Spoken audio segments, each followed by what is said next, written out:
Did you know in Orlando, the Halloween celebration has already begun? So don't wait. Treat yourself to an Orlando escape. From Halloween Horror Nights at Universal Orlando Resort to Halloween Spooktacular at SeaWorld to Mickey's Not-So-Scary Halloween Party at Walt Disney World. No one tricks and treats like Orlando, the Halloween vacation capital of the world. For official event schedules, discounted attraction tickets, and hotel deals, click to visitorlando.com.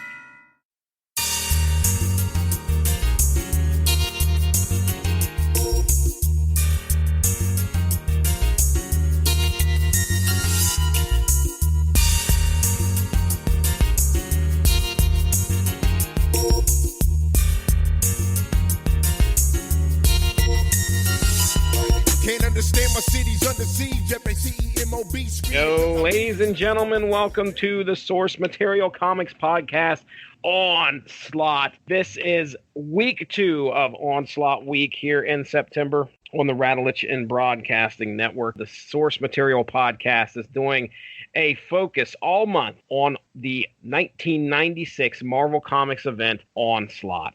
Tonight, just like last week, we have the same panel. First, let me introduce the patriarch of the Rattlich in Broadcasting Network, Mark Rattlich. Sir, we are going into week 2 of the discussion on Onslaught. What do you got to say, Mark Rattlich? Are you ready? Let's do this thing. Oh, right. Good enough. And then my 90s comics enthusiast buddy from the Unspoken Decade and my co-host of the Unspoken Issues podcast, Chris Armstrong. Chris Armstrong, it's Onslaught Week 2. What you got to say about it? I'm excited. I've done some actual research. I feel like a journalist over here. Somebody came prepared. I am impressed. I'm excited. Very good. And you heard him last week. Welcome back to the Source Material Podcast. Evan Bevins dropping some knowledge here last week on Onslaught. Week 1, week 2 is here, buddy. You bring some stuff to talk about. Squirrel Girl is nowhere to be found in this volume, unfortunately. So I know you may be sad about that, but what do you got to say, Evan? Well, I haven't figured out how to work in Squirrel Girl yet, but never say never. And I am a journalist, and I didn't do as much research as Chris did. But I did scour the back issue bins at Comic Sense here in Belpre, Ohio, and came up with Spider-Man number 72, which I never actually read the first time around. So. Oh, okay. Yeah, that comes up. What was that, like I think the third to last book? I think so. Yeah, that's one of the 36 Spider-Man tie-ins to this. But I mean, before you think they go overboard, there were approximately 47 ongoing Spider-Man titles at that point in time. True. Just a fair percent there. All of what he said is true. Every little bit of it. So yeah, this is going to be volume 2. If you look for this trade paperback, you'll see X-Men at the top, and then it says Onslaught, the Complete Epic. This is book 2 down there in the bottom left corner. That's what we're going to be discussing tonight. So kind of where we left off last time is, and I listened to the podcast there earlier, so I may forget something. I don't know. But I know for a fact that we learned who Onslaught was. Onslaught was Professor Xavier. We got hints that Magneto may be involved, possibly. The rest of the X-Men and mutants were trying to gather forces. And we also realized that there were some people that Professor Xavier was kind of doing some research on. We're kind of worried about that because they all seem to be mutants, or at least we'll say very powerful beings in the Marvel Universe, one of which is Franklin Richards, the son of Sue and Reed Richards, who happens to be a very powerful one. And he is a mutant, right? Am I right there? Okay. So he happens to be a very powerful mutant. Also, the future son of Jean Grey and Cyclops. That is, well, actually, I shouldn't say future son. He was their son, sent to the future. This is Cable, the Nathaniel Summers. He's kind of. Go ahead. Oh, sorry. I was gonna. You may edit this out if it sounds jerky. Oh, go ahead. Technically, Cable is the son of Cyclops and Madeline Pryor. Oh, Madeline Pryor. That's right. If you're gonna say technically, I'm gonna need you to do it in a funny voice. Technically. Thank you. Also, just an aside, I think X-Man, who is basically Cable from another reality, had a little romance with Madeline Pryor. So do with that what you will. I So the other powerful mutant just happens to be X-Man, and it looks like Professor X has been doing some research on him as well. So that's kind of where we left things. Onslaught has made his appearance, and then he kind of left with the Dark Beast in tow. So we know that there's some dirty dealings going on between those two. As yes, the Beast that everybody thought was the Beast turns out to be the Beast from the Age of Apocalypse universe. We find out, and along with I believe all of the X-Men find out that we had a kind of a traitor in our midst there. Not only was it Xavier turning into Onslaught, but it was also Dark Beast was doppelganging. That doesn't sound good. He was putting on a facade. He was acting like the regular Beast. But anyway, there you go. So caught everybody up. Trust me, if you just go back and listen to our first episode, we do a tremendous job discussing what happens in each of those. So tremendous. Tremendous. We're hopping into volume 2, and I'm going to give a really quick, this is a one paragraph of what happens in all of these. So book 2 mainly focuses on the impact Onslaught has on the Marvel Universe. On the mutant side of things, the X-Men fly to Muir Island to learn all about the Xavier protocols, while Wolverine and Elektra learn about the main impetus of creation of the being that is called Onslaught. At the Xavier Institute, Nate Gray, or as we all know him, X-Man, and X-Force are preparing a defense for Onslaught, but find they have to try to survive an attack from Mr. Sinister instead. And X-Factor battles the Dark Beast, a Hank McCoy from an alternate reality, rescuing the real McCoy. Yeah, I got that one. Got that from the book. Rescuing the real McCoy, but failed to stop the launch of many Onslaught-altered Sentinels. Now, just real quick, ladies and gentlemen, Sentinels were a human creation, I believe, that was made to police mutant affairs. Well, Onslaught got a hold of them, reversed their programming, so now they're going to be policing human affairs. Now across New York, the presence of these giant sentinels are everywhere, placing the city under martial law. Mainstays like Peter Parker, Ben Reilly, Punisher, and even the Green Goblin are feeling the impact of Onslaught's machinations. I'm sure it's just a phase. Good one. So there you go. That is what we read here in these 9 issues, 10 issues, 8 issues. It collects Excalibur 100, Wolverine 104, X-Factor 125 and 126, Sensational Spider-Man number 8, Amazing Spider-Man number 415, Green Goblin number 12, Spider-Man number 72, X-Man number 18, X-Force number 57, and Punisher number 11. I have two questions. All right. Yeah. 2 questions before we start. Evan or Chris, please answer this one question. Did there come a point where Marvel just plumb ran out of writers, and when they were trying to create characters, they were like, fuck it, we'll just turn all the villains into heroes, and we'll put 97 versions of the same character in there because we can't create anything new? Did I miss something? I mean, I don't think they ran out of writers, but most of the rest of that sounds accurate. Okay. Actually, there were still a slew of original characters in the 90s, and some of them did not have guns. Everybody who appeared in X-Men in the 90s had guns except the ones that had swords. That sounds about right. As I was reading this, I was like, I don't know what the Clone Saga was. I don't know. All I know about this Ben somebody Spider-Man is that Ben Cologne hates him. I know 2 things about Ben Cologne. He's an artist who does his own comic book, and he hates the Ben Urich Spider-Man or whatever the hell his name is. Ben Reilly. The long story short is that Amazing Spider-Man 125, he fought a clone of himself. He was like, wait a minute, am I the real one? Well, I must be, because I love Mary Jane. And then somebody was like, hey, let's bring that back. And then somebody was like, you know what would be cool is if the Spider-Man everybody had been reading for 20 years was the clone. And then everybody reading the comics was like, hey, that's a horrible idea. And so then they were like, nah, he was the real one the whole time.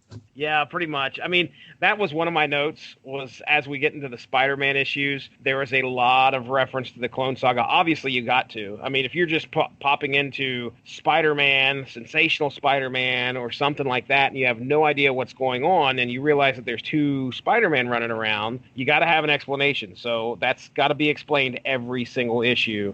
But we'll talk about that here in a second. So, yeah, Mark, you didn't know about the Clone Saga. You probably had no idea you're probably in the dark like like I was with Mystique and Sabretooth as to why in the world they were on X Factor. That made sense. Okay. What didn't make sense was who was the guy in the Green Goblin costume and why was he helping?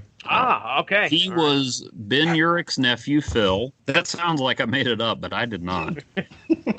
And that's really all I know, except he had some sort of super-powered laugh, and he showed up a few times off and on over the years. Yeah, this is not your Osborn Green Goblin. This is somebody who found, I think they said this in the book, that he found the mask of, was it Harry or Norman? It was Norman Osborn's mask, right? So, anyway. Probably would have been Harry's because Norman had been dead for like 20 years. Okay, all right. Yeah, I remember they specifically said whose mask it was. Okay. But I don't think I should ask any more questions because this is going to end with me walking into the woods to live deliberately. Okay. You going to build a treehouse like Wolverine? It's already started. Mark Radlich's fingernails are growing long and toenails are growing long as we speak. Well, that was happening before all this. All right, well, let's talk about Excalibur 100. Excalibur 100, Onslaught Impact 1, London's Burning. Story by Warren Ellis, Casey Jones, Randy Green, and Rob Haynes.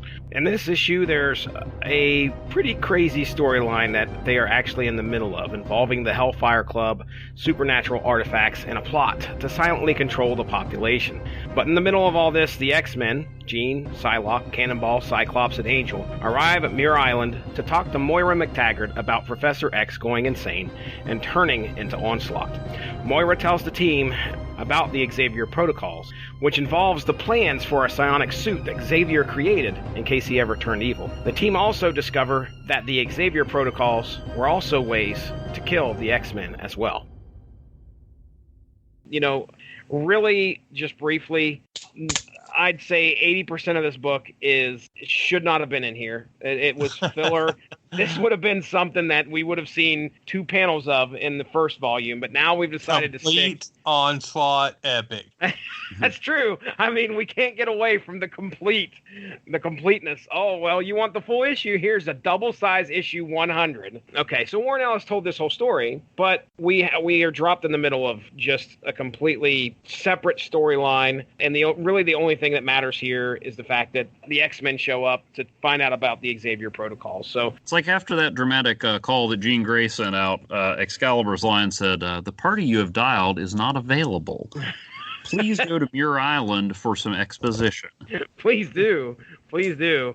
So what do you think about these Xavier protocols? Well, the Xavier protocols are apparently Professor X's thoughts on what to do if certain mutants go out of control, including himself and most of the X-Men. You know, it kind of shocks everybody because, you know, I'm sure there were some times in the X-Men's history where Professor X wasn't that great a guy, but this was before revealing Professor X was a total jerkwad was, you know, an ongoing X-Men plot device. Yeah. I mean, yeah, in more recent years, we found out, oh, yeah, there was that other team of X-Men he had that all died before he brought in Wolverine and everybody. And then, like, 2 weeks later, it was, oh, yeah, and the Danger Room was a living thing that he enslaved because, hey, really good training.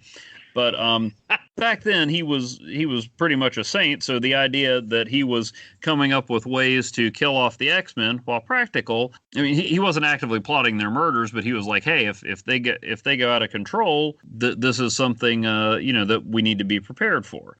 It's happened in the past. They had to deal with the Dark Phoenix saga. So I'm sure that he probably was like, okay, well, this was pretty bad. I better get prepared, a little more prepared.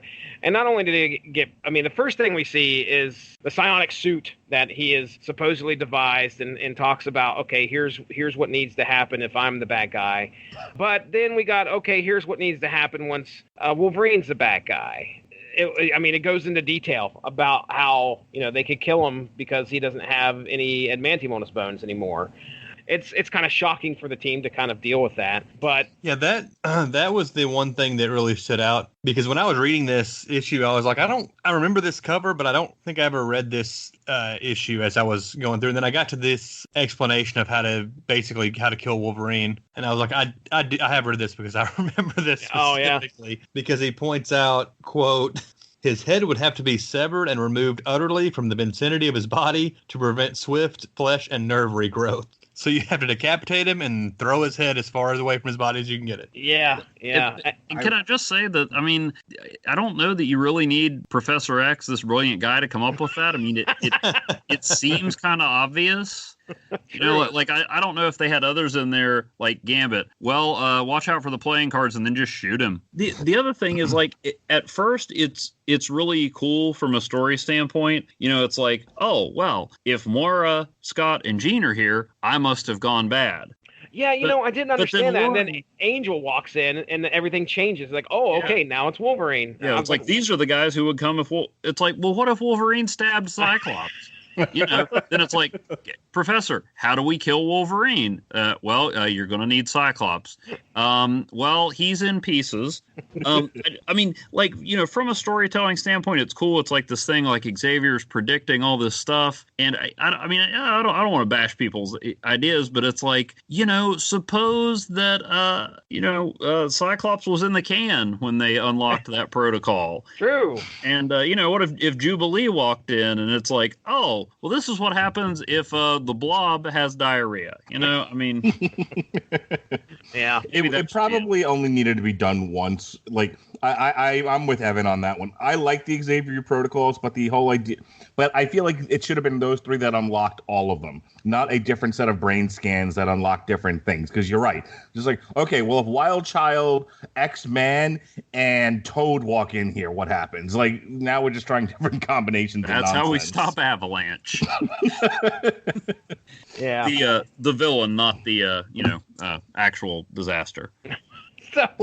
So Cable was the third one. I knew there was a third one that they brought up in the Xavier protocols. So about that time, Moore's like, okay, that's it. We don't need all this shit. We just need to know about Xavier. Thank you very much. So yeah, and one of the things that she says is like, you know, he's been figuring out ways. Xavier's been figuring out ways to murder them since the beginning. They're taking it as a betrayal, but the reality is at least one of the X-Men has tried to murder everybody. True. So I would imagine that even if he didn't have this plan from the get-go, I would imagine after the Dark Phoenix saga, Xavier's like, well, fucking never again.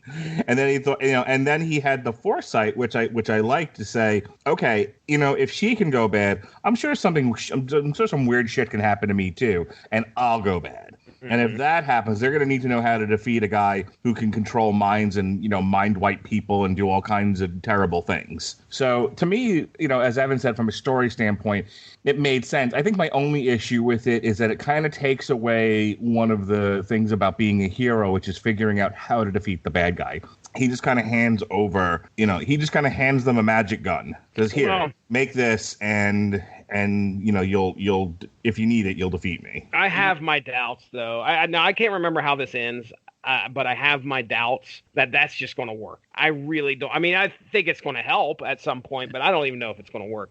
So I can't remember if that armor ever shows up. I mean, I guess it'd be in volume 3 or 4, but I can't even remember. Actually, it looks like stuff I've seen Professor X wear. Huh. So maybe that's the big reveal. It's like, haha, I just made you guys make my favorite suit.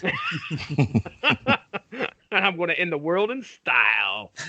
All right. Well, any other notes on Excalibur 100? I mean, what was the name of the side story that was going on? The Devil Under London. No, Onslaught was the side story. Oh, that's true. Excuse me.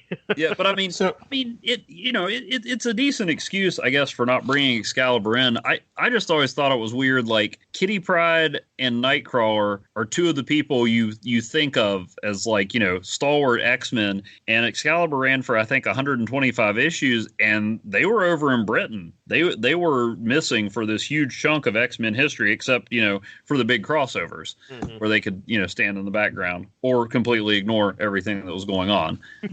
I was going to ask, like, when did Excalibur stop being the funny X-Men book? Because that's when me and my dad were collecting it. Yeah, and we found those that first run of Excalibur where they were a bunch of silly pantses to be really entertaining. And then I'm reading this and I'm like, what happened to my Excalibur? Well, these guys are too serious.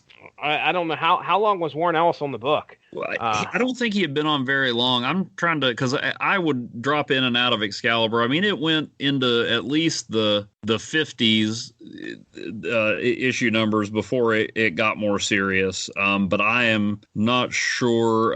Somewhere between issue 55 and 100. Okay. Excalibur's 83 through 90 is volume 1. That's Warren Ellis Excalibur Visionary. So I don't know. It didn't go much past 82. Yeah, and if you collected it since the beginning, Mark, that's probably right. I mean, Warren Ellis he's a pretty popular comic book writer. I can't name any stories off the top of my head that he's done because nothing can have any levity in it. Got it, especially in the 90s. Transmet. You said Transmet. Transmetropolitan is one he's really known for. I mean, and he's never been one like to my taste. Personally, I mean, he's really well thought of, but I think his humor is a little darker. I know he's done a lot of Wildstorm stuff. I can't remember if it's The Authority or what came after Wildcats? He probably did some Wildcats. He just did the Wildstorm book that DC's been publishing recently. And there's a new Wildcats that he's supposed to be writing. It was supposed to come out like in any time, and then they canceled it like a month ago. So it basically got pushed back. But yeah, he did the Planetary, which is one of my favorite comics. I remember it being pretty decent. I think he's really hit or miss. I've read a lot of comics of his that I thought were really good, and then a lot that I'm not a big fan of. All right, well, let's move on. Unless anybody else has anything on Excalibur 100. We're going into Wolverine 104. This is a script by Larry Hama, by the way. Wolverine number 104, Onslaught Impact 1, Emperor of the Realm of Grief. Story by Larry Hama, Val Semix, and Chad Hunt.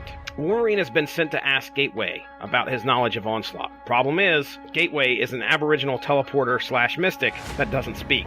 Elektra shows up, and we learn she has been helping Wolverine try to become more human again since his feral transition of late. As Gateway shows them horrors from both Elektra and Wolverine's past, they see the battle unfold between Xavier and Magneto on the astral plane. These were events that occurred in Fatal Attraction. As things are slowed down and peeled back, the two see Magneto's evil astral ego reach out and plant a seed of influence in Xavier during the assault. Yeah, Mark and Evan, you both said, I think both of you said that you enjoyed the Elektra Wolverine arc here. Mark, I'll let you speak on it here. I was getting a little sick of like Animal living in a treehouse Wolverine, so I like that. Interesting guy though to send on a mission to go get plot exposition from this Buddhist, I guess, fella. Oh, the Aboriginal. You're talking about Gateway. Yeah. It's like here we need somebody who can really elicit conversation, get information, and is really patient. Send the guy devolving into an animal. All right. I think it's that he has a connection with Gateway from back when the X-Men were in Australia. I think they have everybody who's terribly mysterious and doesn't talk much apparently had a beer with Wolverine at one point. So. I understand, but I liked it because it made Wolverine a character into instead of what he had been in the first Onslaught book, which I wasn't crazy about. Wolverine kind of coming to terms with the guilt over his part in Xavier losing his mind, because the way that he spells it out, is that he went crazy, drove Magneto to rip out his adamantium, which then set Charles off, and Charles mind wiped Magneto. And he's like, if I hadn't let myself do the exact thing that Charles has taught me not to do, none of this might ever have happened. Mm-hmm. And him trying to wrestle with that guilt. There's all kinds of arguments. I mean, even Elektra says to him at the time, like, it's not your fault, though. You don't know how Magneto would have reacted. Quite frankly, I don't understand why it took all this time for Magneto to come up with that. But fight one should have been yoink, out comes your adamantium. But whatever. I don't write comics. But also, Elektra, with her storied past, I like that she was kind of like a sympathetic ear to Wolverine, and that she was sort of balancing him out. I don't need every page in every comic to be a lot of fighting, the punchy parts, as they say in Doom Patrol. I like that this was a psychological, emotional struggle for Wolverine, and to a lesser degree, Elektra. I thought that was all good stuff. Yeah, Chris, I had you written down here, man. You had a something to do with Onslaught's origin and the Wade Lobdell conflict. So whichever one you want to go with first? It gets revealed here something that's been hinted at already in previous issues, that, Xavier is Onslaught, but they explain here that the impetus between, but in him turning evil essentially was a piece of Magneto when he did the Magneto mind wipe, kind of latched on to his psyche, and that's kind of what's turned Xavier into Onslaught. Yeah. Hence, so that little seed of evil or ego or whatever Parallax they say. Style. Yep. Exactly. With Jeff Johns, I guess, kind of, I don't know that he swiped this, 10 years later, but it's pretty similar to what he did with Hal Jordan and Parallax. Well, now that you mention that, did they? Am I imagining this, or was there not a debate over whether or not this was in Charles all along? That yes, this like parasitic thing jumped out of Magneto into Xavier, but I think there was also this argument of there was always something in there. It just took all of this for it to come out. On our last episode, I remember us talking about how in one of the panels it showed Xavier and and Evan actually has a toy, an action figure that has Xavier in the back not a toy, Jesse. Sorry, my bad. Collectible. It's sitting right beside my computer. My bad. But yeah, Xavier was inside of Onslaught, so we were kind of thinking that they were two separate beings. But the other what brought on that argument that debate as well was that you said that you liked it better that Onslaught was born of all the strife that was in Charles Xavier. But what we think here's the way I take it. I think that little bit of evil ego from Magneto got into Charles Xavier's psyche, and then it was that it was that TNT or that gunpowder to start the explosion. So I'm sure that it took a combination of both. Because I was gonna say I'm okay with it being both. I'm not okay with it just being he'd have been eating apple pie and good to his mother and voting Republican had he just not been bitten by a parasite from Magneto. That's ridiculous. I'll agree with that. I think it was kind of in there as a bit of a get out of jail free card, like a way to go to eventually restore the status quo, as much as it's like, nothing will ever be the same again. But we've talked about we want to exactly like Chris mentioned with Parallax. It was Hal didn't do all that stuff. It was a yellow bug. That's right. Yeah, we talked about broken characters on here before. Things where heroes go cross that line. And I mean, when Hal Jordan was breaking necks of Green Lanterns and ripping off hands and fingers and rings, you're like, Pat Mullen ripped the comic in half. He's a little emotional. He got upset. So there was, there's that point where can you bring a character back? So you're right. I think that's exactly what it was. It's just kind of, well, hold on a second. So we're in agreement that it's a little bit of both, but especially because they want to have an out to say, no, Professor Xavier is a saint. I'll agree. The reason I wanted to bring it up specifically is I remember reading interviews with Mark Waid, who co-wrote the X-Men Onslaught, and it was his idea, I guess, to make Xavier Onslaught and make him the traitor. And originally, he didn't want that angle of Magneto infecting him. He wanted to just make Xavier the bad guy. And I remembered it being a conflict with editorial that they were like, no, we can't do that because this is Professor X. I guess essentially they were saying we're gonna have to bring him back eventually. But the research that I did was trying to track down exactly where the conflict there was. So I went through and found a CBR article. Now, I hate CBR in general, but we will fight them here. There was a column running a couple of years ago. It says April 4th, 2016, where G. Kendall was basically looking at old Wizard magazines and just kind of breaking them down and talking about the contents.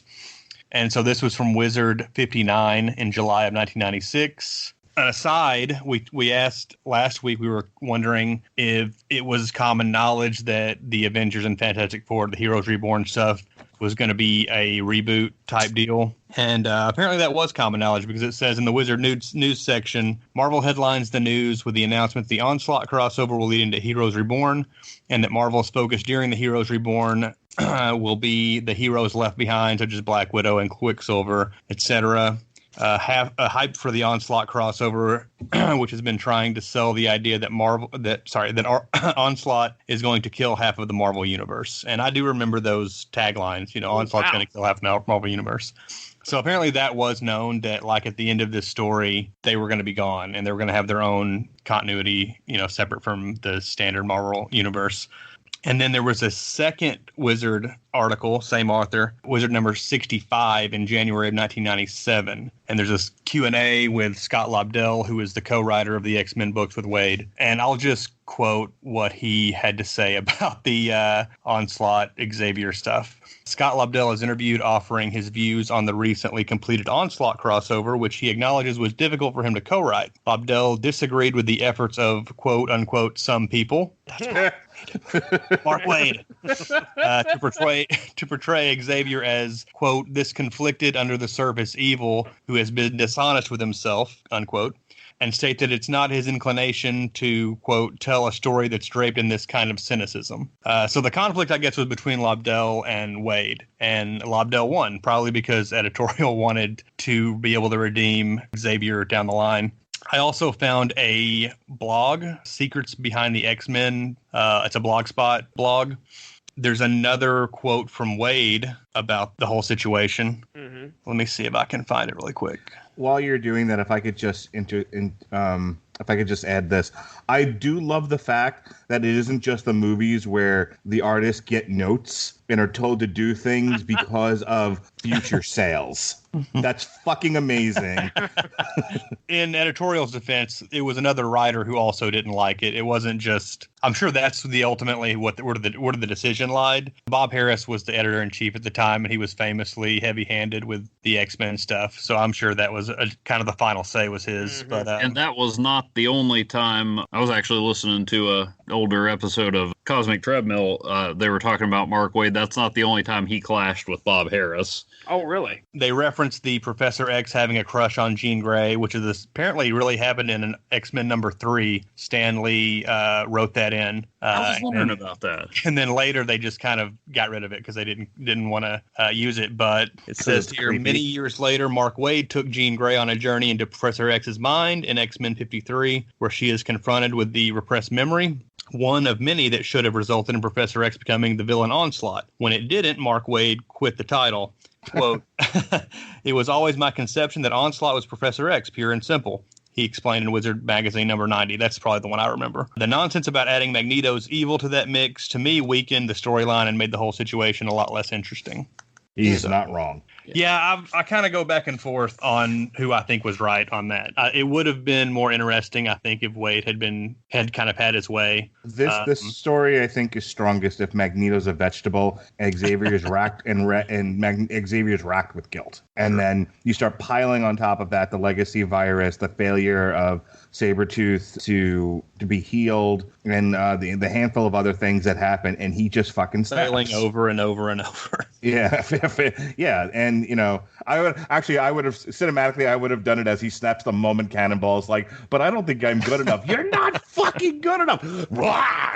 And all this psionic energy comes out.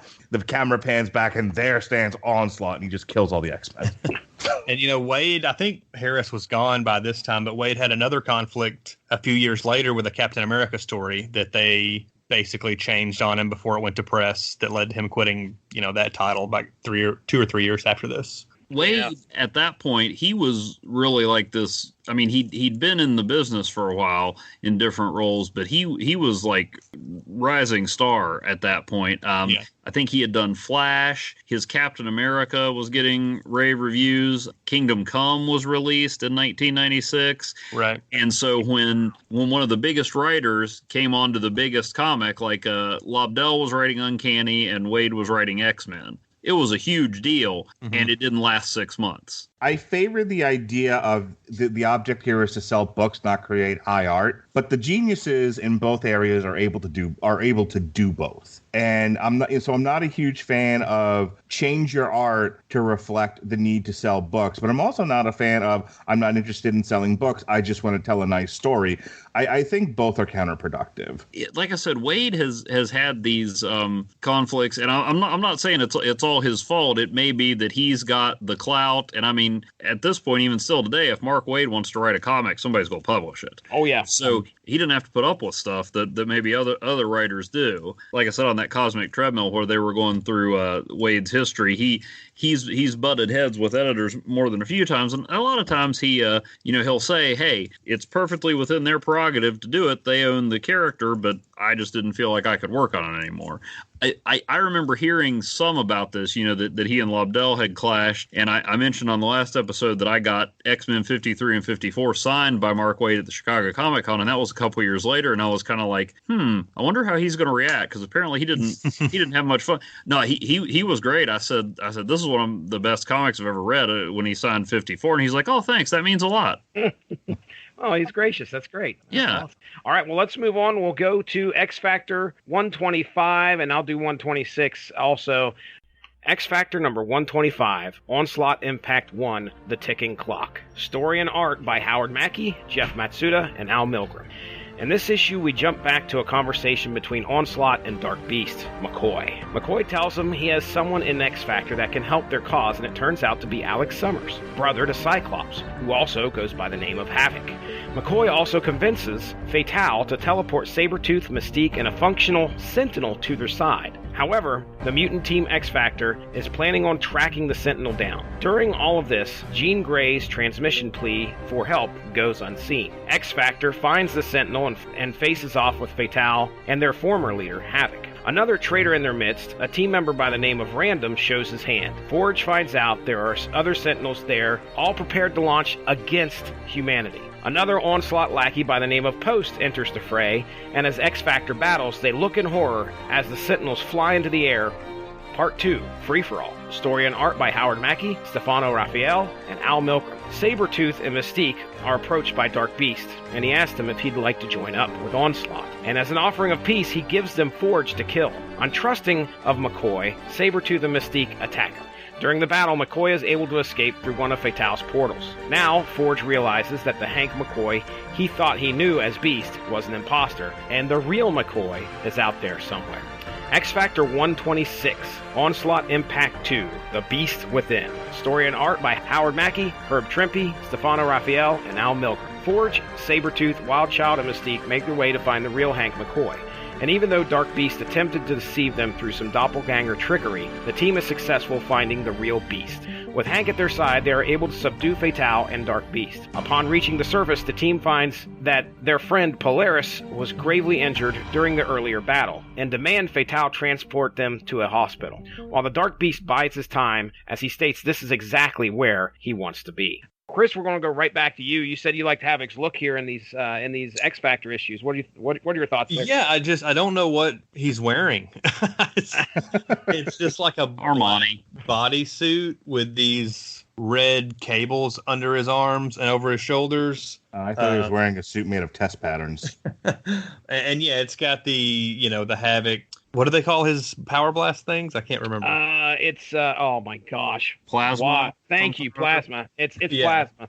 So yeah, I can't explain what it is, but I think it looks cool. That's all. That was my only point. Okay. Alex Summers is the forgotten Summers brother. A lot of times, like nobody really likes Havoc. A few years after this, he would end up in the Mutant X book. That's what I was going to say. I want to read that. What is that about? That is we're in an episode or an issue of X Factor. Yeah, they think he dies essentially, and what happens is his consciousness or his soul or whatever is shunted off to another alternate reality's Alex Summers body, and it's like a much darker version of the X-Men where Storm's he's the leader. Vampire. Yeah, Storm is a vampire. Iceman has a hyphen in his name. It's crazy. Madeline Pryor is his wife. They're married. I forget who else is on the team. Archangel the Fallen, and he's more of like a demon than an angel. Marvel should have published a drinking game that every time they use time travel or alternate reality, someone takes a drink. This was an era where that kind of thing was unique still. We didn't see an alternate version of every character every 3 or 4 months like we do pretty much now. So Age of Apocalypse, Mutant X, those were kind of unique storylines at the time. Now I could care less when they reveal some new alternate universe, because like, how many are we going to have to see? Although Howard Mackey wrote Mutant X, Jesse, so maybe they want to steer clear. I don't know. Jeez. But it was really good. It was only supposed to last 12 issues, and it did so well. It sold well, and it was well received. So they extended it, and then it kind of went downhill after that, because it was initially just supposed to be a 12-issue arc. It had an ending planned and everything, and then Havoc was going to come back. But because they wanted to keep it going, it got stretched out, and it kind of petered out after that. But yeah. Quick question, just because this was confusing me. I know Inferno was an older storyline. That's where we first meet Mr. Sinister, if I'm correct. So. Around then, were there more than one Age of Apocalypses? Because they keep referencing that, but I thought Age of Apocalypse was an older story. No, it was. It happened a little over a year before Onslaught. Okay. And now since then they've done sequels. They even did an ongoing Age of Apocalypse series where the timeline survived.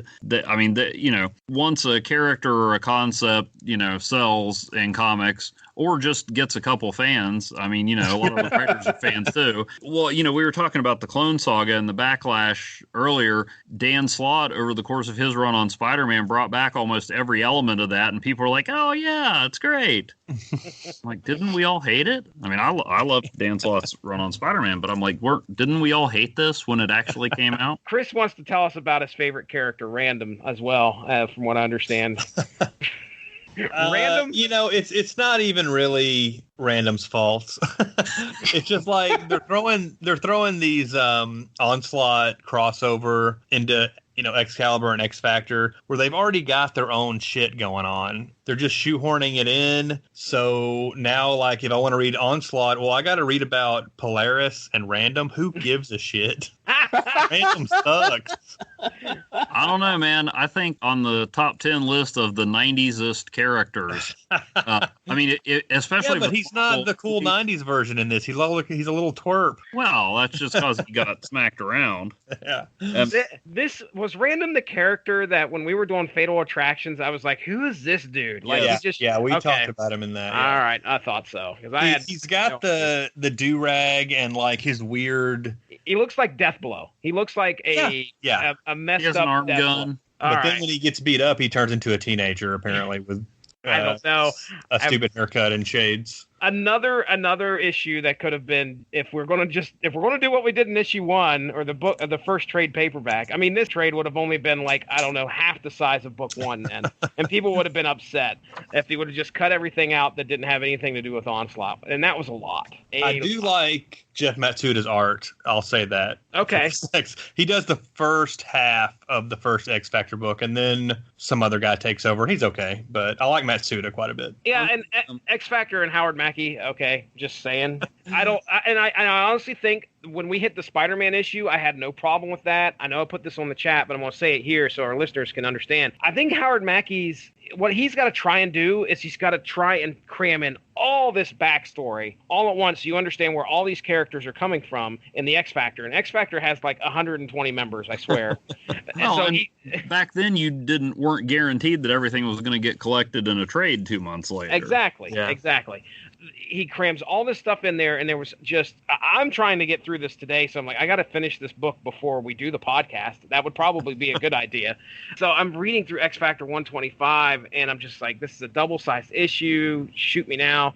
But, I made it through. And then when we hit the Spider-Man issue, that wasn't as bad. And I think the reason is because he only had 2 characters. The Sentinels are kind of one note, and then you have Ben Reilly and Spider-Man. So everything seemed to flow a lot better there. So I'll give Howard Mackey this. I think the problem was he just had a lot of stuff on his plate he had to get across. Evan, tell me about the final showdown between the beasts. You said you liked that because real McCoy has showed up finally. Yeah, I love that, and that one stuck with me for a while. Although I remember it being a bit longer. Yeah, that lasted like a page and a half. Yeah, but so they have the thing where Sabretooth, and can I just say that Sabretooth, I mean, he had been hanging out with the X-Men for a while. They kept playing with the idea of making him a hero, and I don't know that he's heroic so much as he just he just wants to be evil on his own time. So where the Dark Beast is like, go ahead and kill Forge. He's like, kill who I want to kill. I'm not going to kill somebody just because you tell me to. But so yeah, I just think Sabretooth is like, oh hey, I'm going to do my own thing. Putting aside the fact that in Onslaught X-Men we saw the real McCoy get free. He makes his way out of there somehow, and I was like, there's got to be a missing issue because I notarized my way out of that one. Okay. The person that he saw was Dark Beast, who was like, get back in your hole. I totally confused Wild Child and Sabretooth. I honestly thought they were the same character. Well, Wild Child, let me get off on that tangent. Wild Child didn't come from Age of Apocalypse, but he's in there because of Age of Apocalypse, because he was an Alpha Flight character. And or at least that's where I am first aware of him from. And in Age of Apocalypse, someone was like, what will be cool is if we make Sabretooth a hero and he's got a mini-me chained to him the whole time. And so apparently that stuck around, and they're like, we got to get Wild Child back into the regular comics. I know, let's put him on X Factor. I wasn't reading X Factor at that point, but that's how I imagined it went. But so Sabretooth finds the real McCoy, and they're fighting, and their trunks are changing colors. I think that was just a coloring error. I love the part, and it's vintage Hank McCoy, where Dark Beast is trying to convince them, and we talked last time about how he is not as articulate or verbose as the real McCoy. Forge is like, I'm starting to think Sabretooth might be right, and Dark Beast goes, stars and garters, man, use the brain with which you were blessed. I'm the real McCoy, he's the imposter, and that's when Hank loses it. He's ripped up in a wall. This guy is, done who knows what, masquerading as him. And he's like, Hank goes, you may bamboozle my friends. You may even try to kill me. But when you steal an idiom, which I worked so hard to coin, you have stepped way over the line. Yeah, that was fucking hilarious. And I mean, that, we briefly mentioned, I think, Mark, you said last week, you can only hear the Beast speaking in Kelsey Grammer's voice. Yep. I had a lot of issues with X-Men 3, but when Kelsey Grammer said, oh, my stars and garters perfectly, I was like, yes, this is an okay movie. The lowest it's going to get for me on IMDb is a 6 because they nailed the most important part. Agreed. That is how you prove you're Hank McCoy. There's no DNA test. It's, I'm going to get ticked off over this stupid thing because I have worked hard on that joke, and that is my catchphrase, and how dare you, sir. Kelsey Grammer was great, as Beast in that terrible movie. I still always you mean amazing. I still always hear animated series Beast and Wolverine and Cyclops. Pretty much every character from the animated series is how I hear every voice in my head. Can't blame you. I'm with you there. Cannot blame you. All right.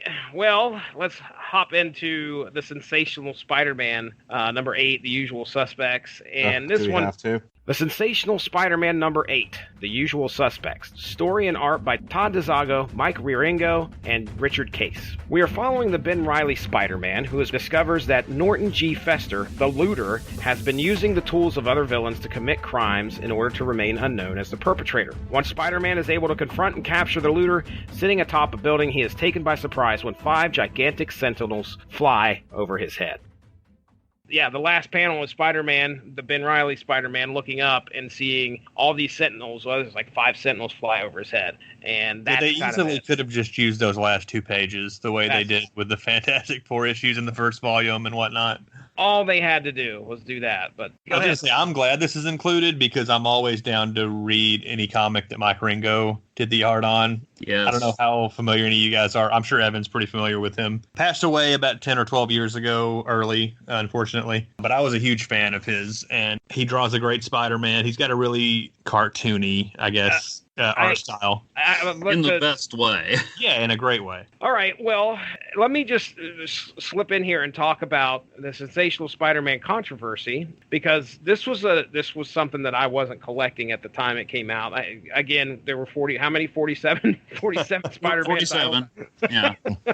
So I caught this from the wiki. I'm going to read this. That's why they cloned him. That's no wonder. No wonder. Peter couldn't handle that workload on his own. No, he could not. Starting to feed her out.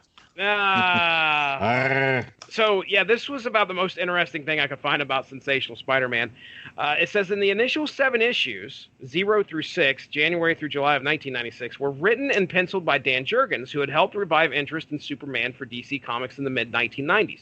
Jurgens pushed strongly for the restoration of Peter Parker as the true Spider-Man, and plans were made to enact this soon. But, here's that name again, Bob Harris, the new editor-in-chief, demanded the story be deferred until after the Onslaught crossover. Jurgens had by this stage become disillusioned with the immense amount of group planning and constant changes of ideas and directions, and took this as the last straw, resigning from the title. So, yeah, this is two issues after that separation there. Now, I don't know if he resigned from Marvel. I would assume that if you say, hey, I'm resigning from a Spider-Man title, you're probably not going to be thrown too much from Marvel after that. He was back 2 years later doing Thor. Yeah, I was going to say, you said he was back shortly there afterwards. And his name is Dan. I mean, it's Dan Jurgens, for Pete's sake, because he did a great job of bringing back interest in Superman. So, anyway. It is odd that he would cite groupthink or whatever, considering those Superman titles were essentially you were writing a fourth of a story every month. Oh, true. That's true. Maybe that started becoming more of a thing after he left Superman, but I'm pretty sure it was going on when he was there. Yeah. Where each issue it was basically a weekly Superman book. Mm-hmm. And then we get into Amazing Spider-Man 415. Amazing Spider-Man number 415, Onslaught Impact 2, Siege. Story and art by Tom DeFalco, Mark Bagley, Larry Mousted, and Al Milgrom. The Sentinels declare they have been ordered by Onslaught to lock down the city under martial law, just as Peter Parker was leaving the hospital with his wife. As a Sentinel attacks Peter, he escapes with his wife, but other masses of Sentinels wreak havoc across New York. Peter Parker has been having problems with his powers, and while on the run from a Sentinel, he loses his powers yet again. However, when this happens, the Sentinel no longer consider him a threat and leaves. Meanwhile, Ben Reilly dons the Spider-Man costume to try and bring some order to the neighborhood he is in, as rioting has begun. However, he is soon targeted by another Sentinel. Battling the Sentinel, Ben is able to overcome it by completely ripping its head apart, and he plans to bring the fight to the rest of the Sentinels in the city. I really didn't have much to say about this one. Neither did you guys. I mean, there wasn't anything I listed here. Ben Reilly dons the Spider-Man costume to try and bring some order to his neighborhood, and then battling the Sentinel, Ben is able to overcome it by completely ripping its head apart, which was pretty cool to see Ben Reilly get in there and show how strong he was. Get to see him use his impact webbing, which was a Dan Jurgens creation. I like the Ben Reilly Spider-Man costume. You know, it's really similar to the standard costume, but it's its own unique thing. And I'm always down to watch or to read a Mark Bagley Spider-Man comic. So it's not essential reading. I mean, I guess it's the Complete Onslaught, so they threw it in there, but it's got some fun action stuff with him fighting Sentinels in it. Yeah, this is really what we get into here. These next few issues, aside from X-Men 18 and X-Force, our heroes dealing with the Sentinels coming to New York City. And so that's really kind of how Onslaught is impacting the Marvel Universe. I was just going to throw in, for all the people downloading this podcast specifically to hear me talk about it, Volume 2 was the only one I couldn't get through my library, and I did not pick up any of the Spider-Man and Punisher titles the first time around, so I am out of the loop on these. Okay, all right. So my thought on this, on Volume 2, is very much, that the writer in the writer's room, they're all sitting around a table going, when we do these crossovers, there's really not a lot of thought put into, well, what are the other superheroes doing during these big event moments? What if we dedicated entire books to just that? And it's like, and now that they've done that, never do it again. just tell the story. Oh. I don't need to. And while Onslaught was happening, Joe Schmo did, really? Well, I don't. They still pretty much do that, but now rather than having those stories run in their main titles, they do, now it would be Spider-Man Onslaught 1 through 3. Oh, yeah. Show what Spider-Man's doing.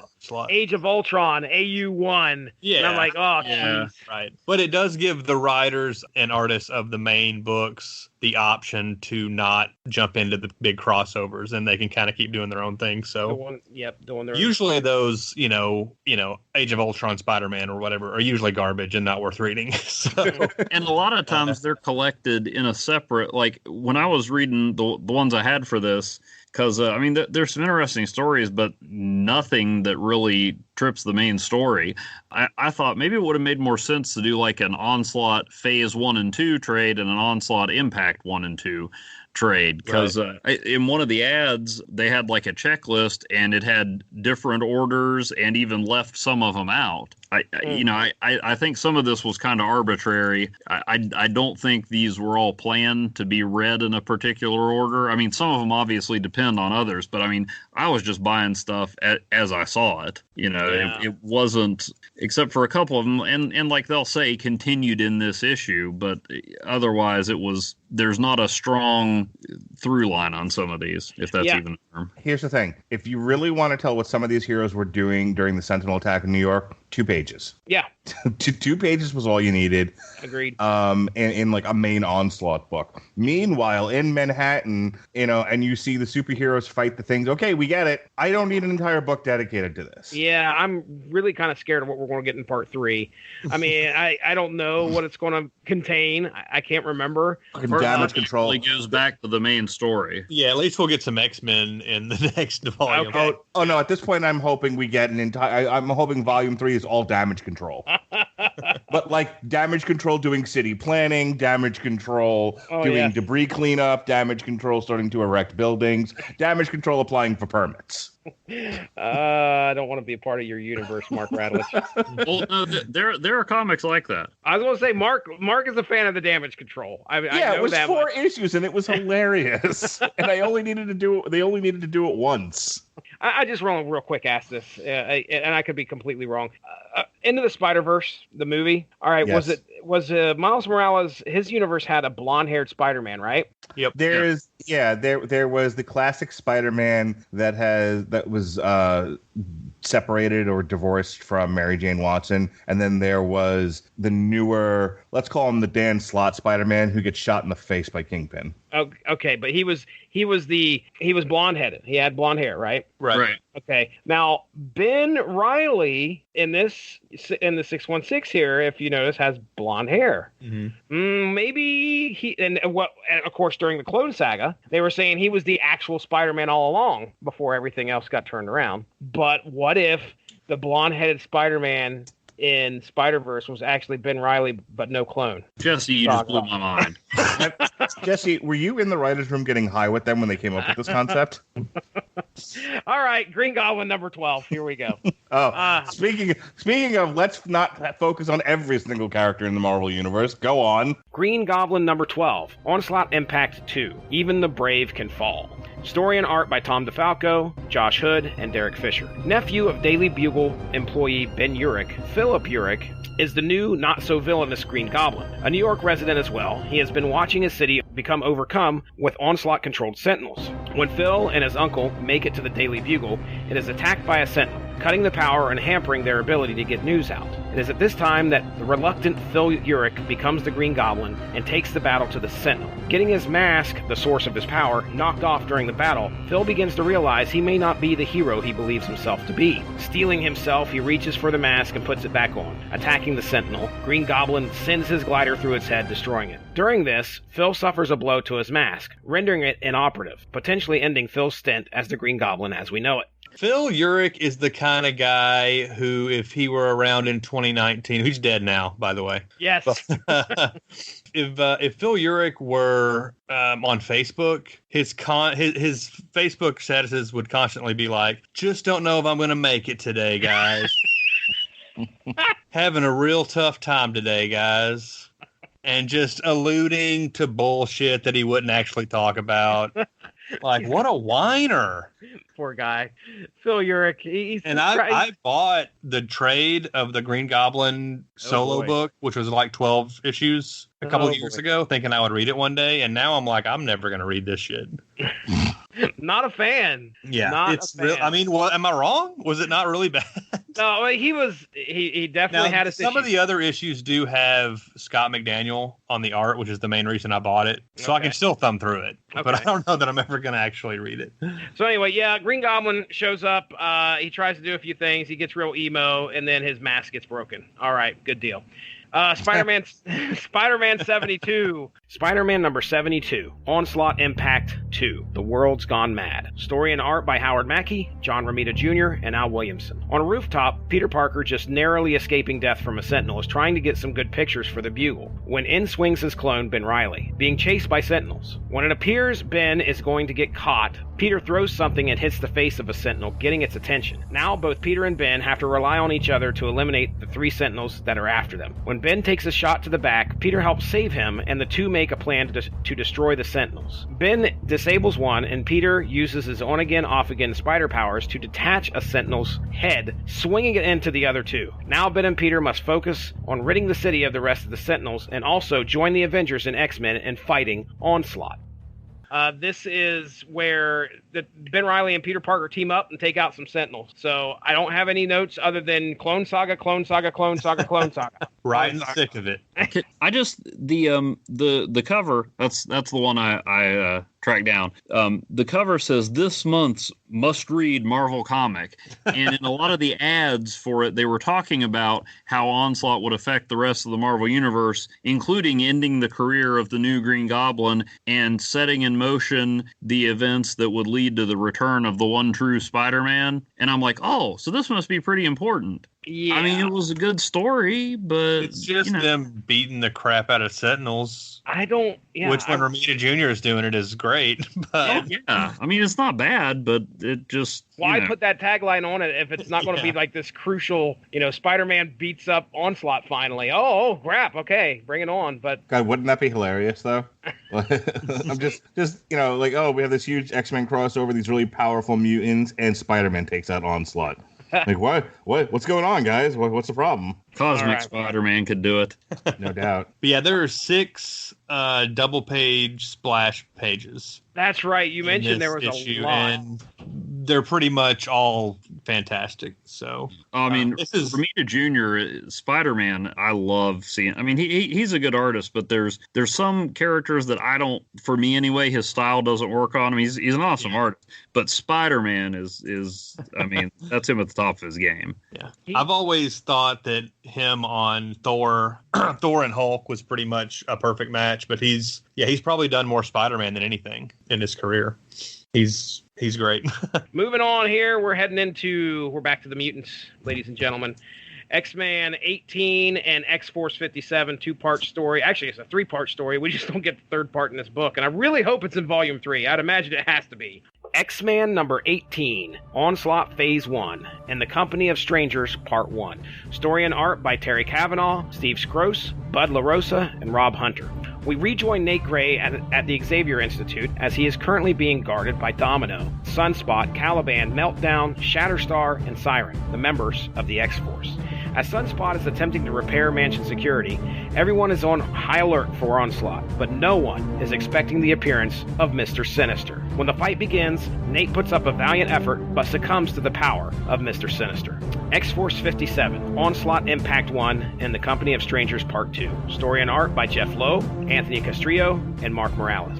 After besting Nate Gray and shutting down his near-limitless power before Sinister is able to make another move, X-Force member Caliban ferociously attacks, buying enough time for some of the team to escape with X-Man. While others are keeping Sinister at bay, Nate must figure out a way to restart his powers, and that knowledge lies in the Ascani teachings in the head of Sunspot. Nate reaches out and restarts his psionics, facing off again with Sinister. Appearing to have beat him, Sinister tricks Nate into reading his mind, but then using that same power to feed back and attack the rest of the team. The issue ends with Sinister walking away with X-Man carried over his shoulder. My notes for this, the only reason I really, really liked this issue was knowing the history of X-Man, because he was one of my favorite characters in the 90s, and Sinister from Age of Apocalypse. So those two had this huge, they had a big history together.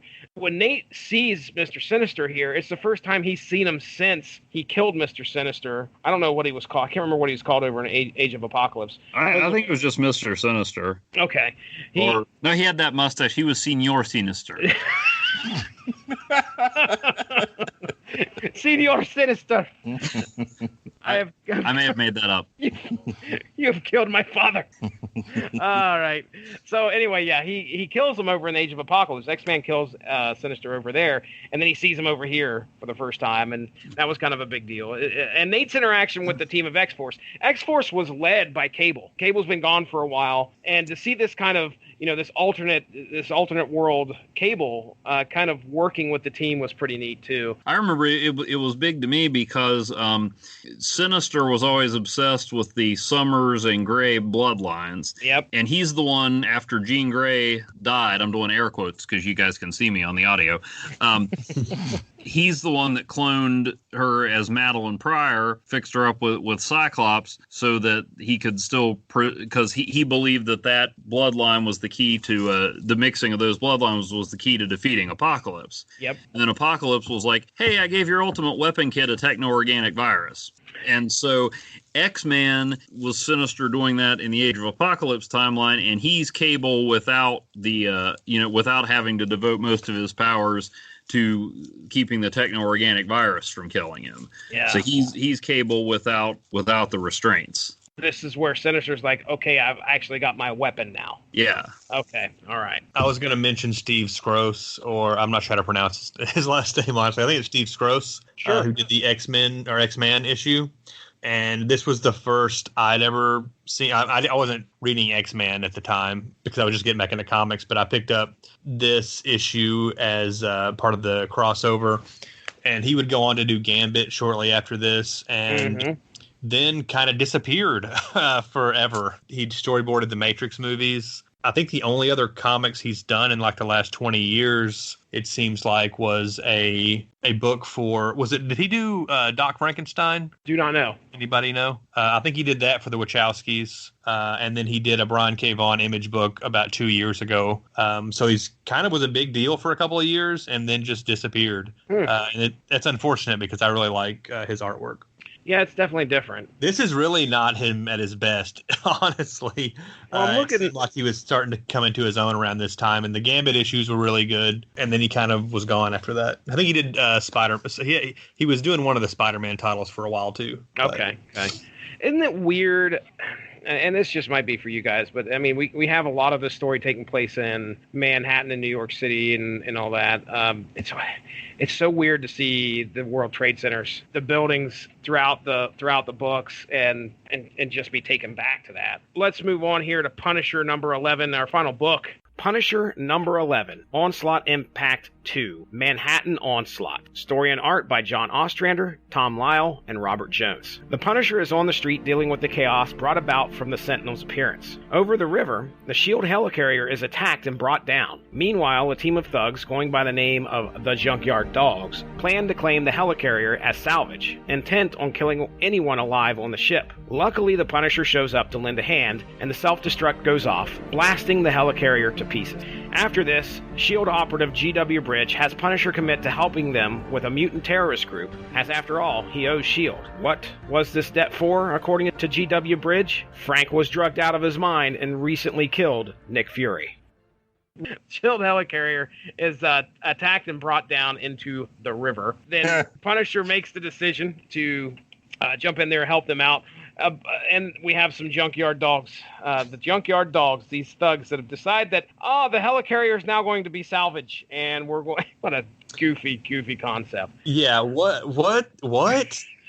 This is just a street gang that their thing is illegally salvaging stuff out of the river. They've got their own jet skis with the logos on it. What? I don't think the writer of this book knows how crime works. Yeah, it's a little off the beaten path. Really, John Ostrander, dang. Yeah, I've heard his name before. I can't remember. It's a very good possibility we may have covered a book on here by him. Most famous for Suicide Squad, I think. Okay, Yeah. All right. Well, the Or end they result. all had matching jet skis, I believe. That's his call sign. Okay, you know he's on a book if all the characters have jet skis. Yeah, the end result of this is Punisher hops on there, helps GW Bridge out, and GW Bridge is like, "Hey, listen, we need your help. We're kind of outgunned here. We're outmanned. There is a mutant terrorist group that's apparently on the loose, and we need you to take care of them because you owe us." And Punisher's like, "What the hell do I owe you for?" "Well, you killed Nick Fury. You were on drugs, but you killed Nick Fury." "Oh, okay. Well, I guess I owe you one." Yeah, there's a moment we all killed Nick Fury in a drug-fueled rage. There's a panel where on this last page where GW Bridge is saying all this stuff and like you owe S.H.I.E.L.D. and whatnot, and then the girl has this thought bubble. What the devil are they talking about? And I was like, that's what I want to know. They're setting I know something exactly up. how you feel. I don't know what's going on. I just want to get out of this comic and move on to the next one. Although it really wasn't. I mean, it was a fine 90s Punisher as a Marvel superhero comic or whatever. Yeah. The only thing that I can add, but I do think it's important, is that the G and the W in GW Bridge literally do stand for George Washington. Yeah, I can't tell you how many times that confused the fuck out of me because I'm like, are they talking about the actual bridge or the person? I've got an affinity for GW Bridge just because he was like in charge of S.H.I.E.L.D. when I started reading comics. I honestly thought now you were talking about the bridge. I was not. But I don't know what Nick Fury was doing at that time. But yeah, so Bridge kind of is never around anymore. It doesn't seem like. I don't know when the last time I saw him pop up in a comic was. But they did a limited series about him and his siblings, Brooklyn and Golden Gate. Oh, gee. He was a part of that team, the BQE. Oh. Sorry, I brought him up. Chris is like, I hate coming on here. Oh, that's great. Tom Lyle's art, by the way, I think I really criticized his art. Was he part of the... He's part of the Maximum Carnage? Probably, because I know him best as a Spider-Man artist around the time after McFarlane and Eric Larson had left that book. I was going to say, if you listen to our discussion on Maximum Carnage, I think that was one of the artists that I gave a hard time to. Yeah. And I think in this issue, I was really worried when I saw his name, and I'm very surprised. He's come a long way, if that's the case. Well, that was 93 with Maximum Carnage, right? 93, 94? 94, I think. Mm-hmm. And we're a couple years afterwards, and I mean, he's really improved. And it seems like this is more his speed, more of, street level hero or, the S.H.I.E.L.D. agents and stuff like that, the gang, like not so much Spider-Man type superheroic stuff. I don't know that he's best suited for something like that, but he does a fine job with this issue. It's fine. Yeah, it don't look bad. All right, well, we've come to the end of Onslaught Week 2. This is the Complete Epic Book 2. We are done. Get us out of this comic, as Chris Armstrong said. I just want to end the issue. Let's go around real quick. Final thoughts. We'll get into plugs. Mark Radulich, final thoughts on the Book 2 of the Complete Onslaught Epic. The stuff that dealt with Hank McCoy, the Xavier Protocols, Wolverine, and Mr. Sinister was fine. That's all stuff I liked. The stuff I could have done without was entire issues dedicated to Spider-Man fighting Sentinels and dealing with this clone fella. Okay. All right, Chris Armstrong, final thoughts. I guess I'm almost in the opposite. Okay.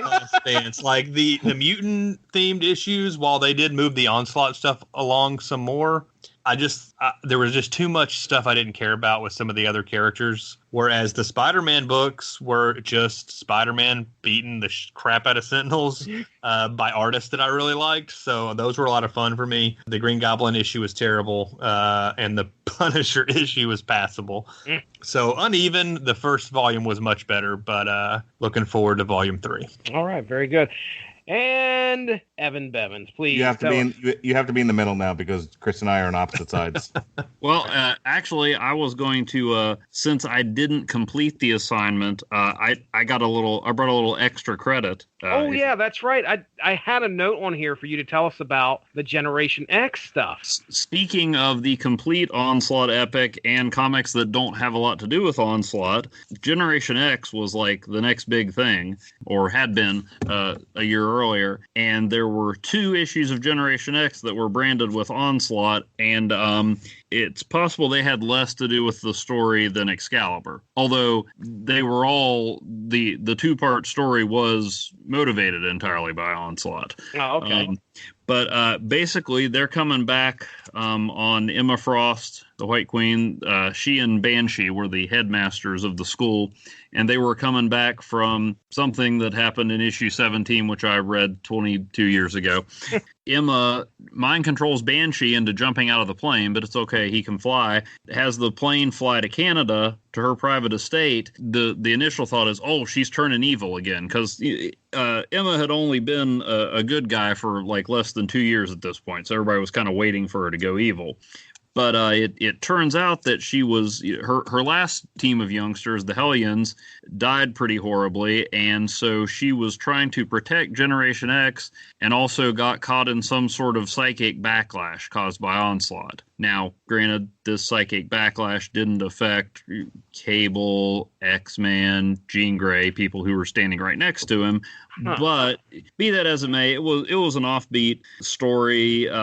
Chris Baccello did the art, very stylized, offbeat. He's one of those artists that is good, but I like his art on some things better than others, and this one was very strange, especially when Emma starts mind controlling the Generation X kids, and Jubilee dresses up and starts talking like a gangster. Sink is a hippie, Monet is a cheerleader, and Paige, aka Husk, aka Cannonball's little sister, who's also from Kentucky, dresses up as a clown, and they run afoul of the Toad. All right, then. And they never see Onslaught.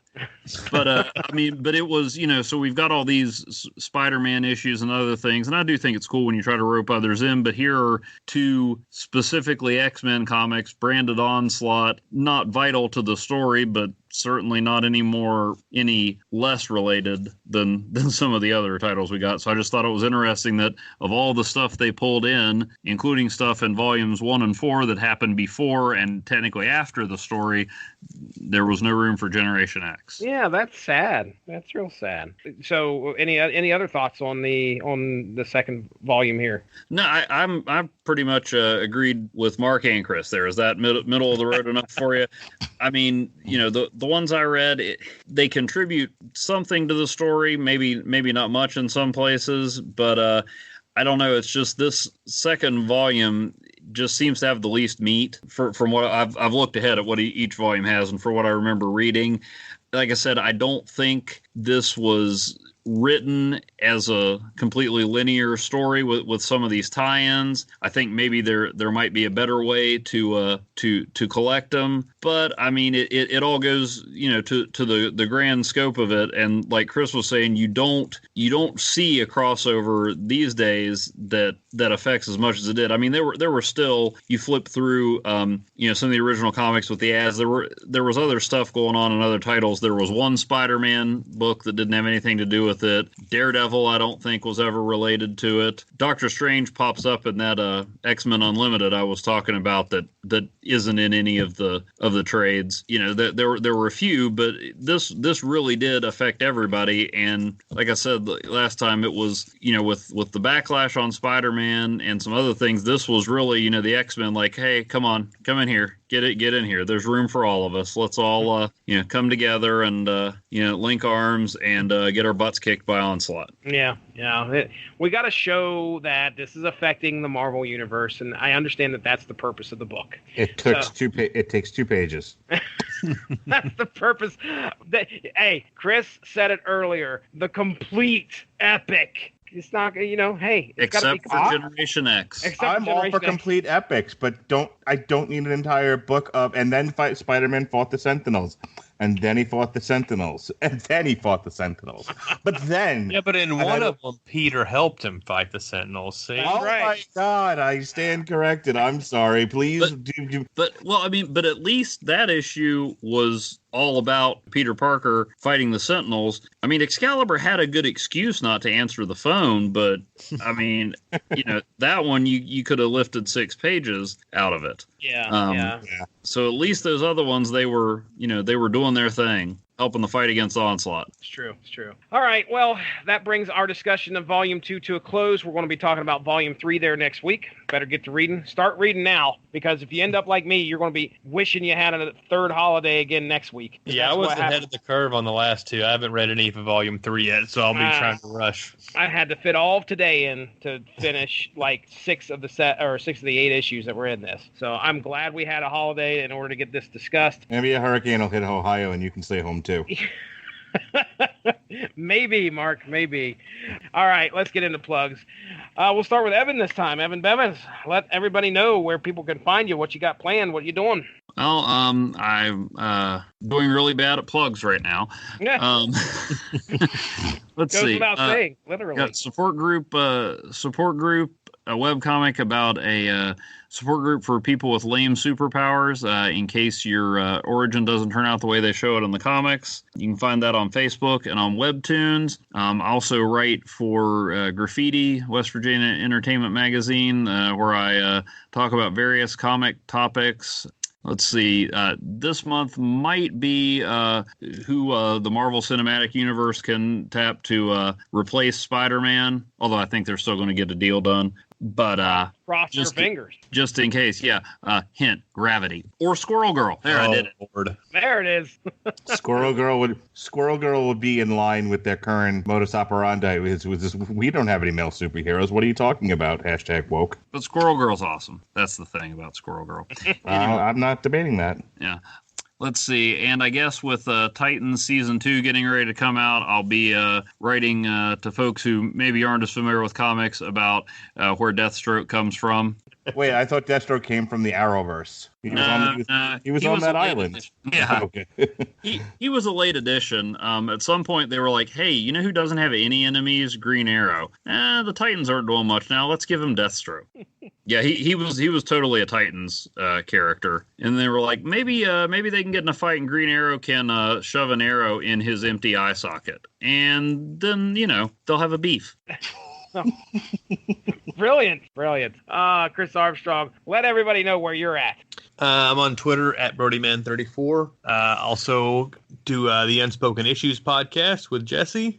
We hopefully by the time this is up, there will already be a new issue or a new episode of that. We did Spider-Man and Batman by Mark Bagley and Jam DeMatteis. Mm-hmm. So there's a lot more talk about the Clone Saga on there, as well as Mark Bagley doing Spider-Man. That should be out probably by the time this is out, so check that out.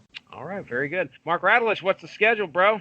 All right, so this Tuesday, which is tomorrow, we'll be reviewing It Chapter 2. Despite vicious rumors and takedowns of my person, I did not conjure Hurricane Dorian to get me out of having to see a horror movie, you bastards. I saw It Chapter 2 despite the weather, and it was a fine movie, and we'll review it tomorrow. On Wednesday, we'll be reviewing the new Kill Switch Engage, Atonement, and definitely more up my speed, She-Ra Season 3 this Thursday. And we'll take a break Friday, but Saturday night's all right for fights, if you ask me. We got Pat Mullen and I on a watch-along. We'll be doing alternative commentary for Josh Barnett's Bloodsport 2. We may or may not have a review of Clash of the Champions. I don't know just yet. But you can also check out our alternative commentary for UFC 242 Khabib versus Poirier. You can check out our reviews of Hannibal Season 3, our TV parties for New Japan, Royal Quest, NXT UK TakeOver Cardiff, and AEW All Out. We did a special extra source material for X-Men Legacy Volume 2 Invasive Exotics. Happy Jack, Jesse, Happy Jack. Mm-hmm. And speaking of Happy Jack, Jesse and I got through painfully Legion Season 3, and we talked all about it last Thursday, so go ahead in the archives and check that out. Check out the Patreon. Mark Radulich said nobody goes there. We haven't had time for everybody to go there yet. Trust me. All sorts of great content over there. You can pay $1 a month, listen to Podcoin, probably make that back and then everything evens out, and you get extra bonus content along with it. I mean, I don't understand why you're not doing that already. But yeah, check out Podcoin. We're on there. Listen to podcasts, get paid for it. Check out Patreon. We got some stuff on there, extra content. You can customize your donation per month. But other than that, I will throw the rest of the can plugs in here at the end. For Mark Radulich, for Chris Armstrong, for Evan Bevins, I am Jesse Starcher. We'll catch you next week. Onslaught continues. Have a good one. Bye-bye. Hey, everybody. I really do hope you love the Radulich and Broadcasting Network. Did you know that you can actually get paid just for listening to this podcast? I know it sounds insane, but it's true. We just discovered this free new app called Podcoin, and it literally pays you to listen to podcasts. Here's how it works. You listen to podcasts, and you earn Podcoin while you listen. Then you turn that Podcoin in for gift cards at places like Amazon or Starbucks, or if you're a good person, you could even donate that Podcoin to charity. The more you listen, the more you earn. So here's what you do. Download the app right now on iPhone or Android, and I have a special code for you. Simply use our code MARKWED5. That's capital MARKWED 5. Capital MARKWED 5. MARKWED 5. And you'll get 300 Podcoin just for signing up. And if you listen to enough of us on there, you can get a cappuccino at Starbucks or an Amazon gift card on us. So go ahead and go listen to this podcast or virtually any podcast on Podcoin and sign up with code MARKWED5. I swear it'll change the way you listen to podcasts. Thank you all for joining us. Make sure to give that Radulich in Broadcasting Facebook page a like to stay up on top of all the great podcasts we have to offer. We are at home on Spreaker, but you can also find us on iTunes, Stitcher, TuneIn Radio, and recently we have hit the air on Spotify. Find your favorite podcast platform and type in RADULICH to subscribe for some great content. If you enjoyed this show, please feel free to share and spread the word. And as always, we appreciate any feedback and look forward to entertaining you again soon.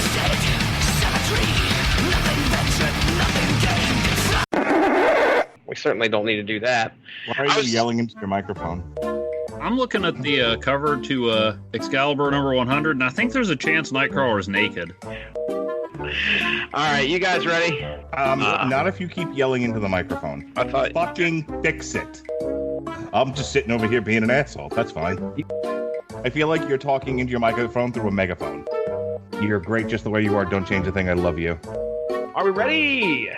For the Def Jam tour, let me hear you make some noise for Public Enemy.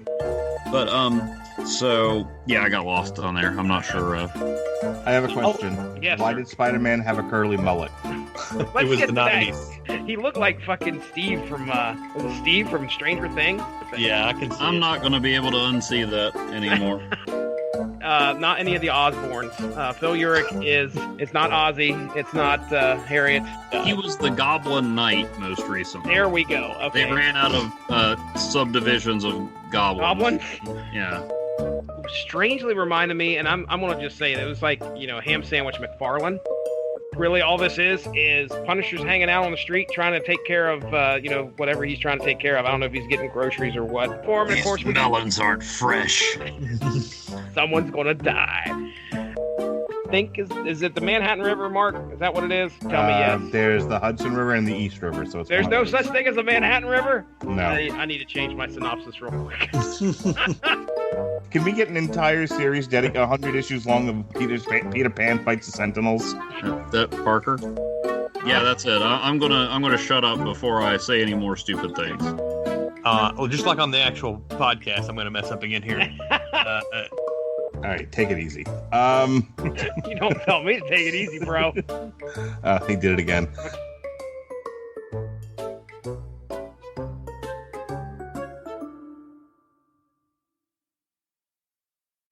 Did you know in Orlando, the Halloween celebration has already begun? So don't wait.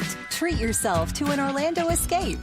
From Halloween Horror Nights at Universal Orlando Resort, to Halloween Spooktacular at SeaWorld, to Mickey's Not-So-Scary Halloween Party at Walt Disney World. No one tricks and treats like Orlando, the Halloween vacation capital of the world.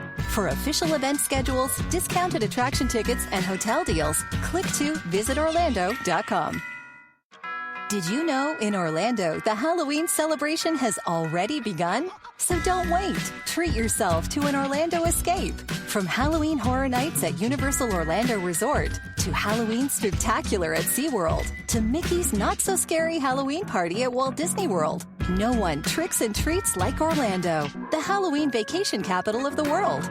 For official event schedules, discounted attraction tickets, and hotel deals, click to visitorlando.com.